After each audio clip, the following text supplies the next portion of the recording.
ओम श्री गुरुभ्यो नमः। हरिः ओम ओम रुधगित्था समर्त्यस्य शमे देवता आतये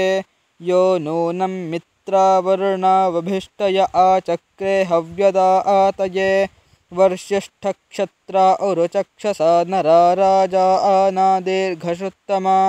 ता बाहुता न दंसना आरथर्यतः साकं सूर्यस्य रश्मिभिः प्रयो वा आमित्रावरुणा जिरो दूतो अद्रवत्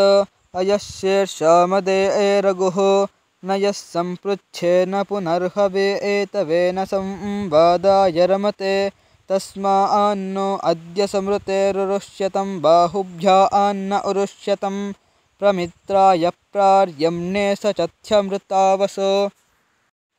वरुथ्या अंवरुणे छन्द्यं वचस्तोत्रं राजसु गायता ते हिन्विरे अरुणञ्जेन्यं वस्वेकं पुत्रं त्रिसॄणां ते धामा आन्यमृतामर्त्या आनामदब्धा अभिचक्षते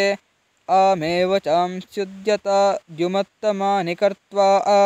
उभाया आतन्ना सत्या सजोषसा प्रतिहव्यानि वीतये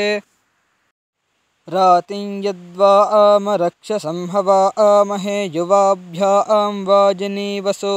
प्राचीं होत्रा आं प्रतिरन्ता आवितं नरागृणाना जमदग्निना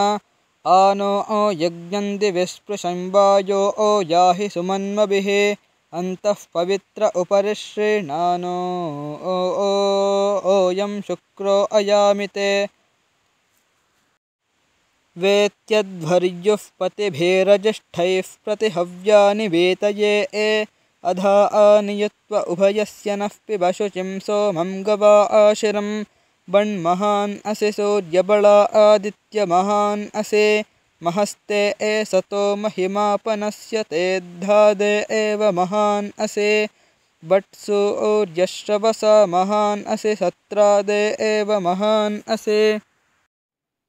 मह्ना देवानाम सूर्यः पुरोहितो विभुज्योतिरदाभ्यम् इयं जानीच्यकीर्णी रूपारोहिण्या कृता चित्रे वप्रत्यदर्शयत्या अन्तर्दशसु बाहुषु प्रजाः तिस्रो अत्यायमीयुर्न्या अन्या अर्कमभितो विविश्रे बृहद्धतस्थौ भुवनेष्वन्तः पवमानो हरित आविवेश माता रुद्राणां दुहिता वसो